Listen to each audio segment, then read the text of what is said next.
இது Friday morning. நம்ம Saturday மார்னிங்க்கு பிக்கப்பான ஆர்டரிங்கை செஞ்சுக்கிட்டு இருக்கேன். இதில் கேக் சிக்கல் செஞ்சுக்கிட்டு இருக்கேன்.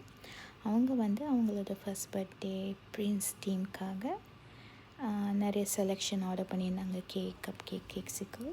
அதாவது கேக் சிக்கல்னால் அந்த கேக்கை நம்ம மோல்டில் ஐஸ்கிரீம் ஷேப்பில் ப்ரெஸ் பண்ணிவிட்டு அது சில்லாகி ரெடியான பிறகு அதை நம்ம ஒயிட் சாக்லேட்டில் டிப் பண்ணுவோம். இந்த வாட்டி மார்பிளிங் எஃபெக்ட் கொடுக்கலாம், அதுதான் அந்த டீமுக்கு கொஞ்சம் மேட்சிங் ஆகும்னு சொல்லிவிட்டு நான் அந்த டீம் ராயல் ப்ளூ அதுக்கேற்ற மாதிரி கலர் மிக்ஸ் பண்ணியிருக்கேன்.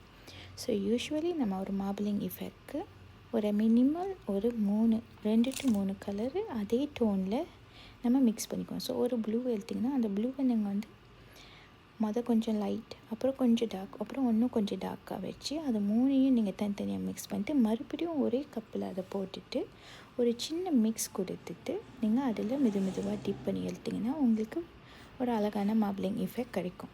நான் இப்படி தான் செஞ்சுட்டு இருந்தேன்.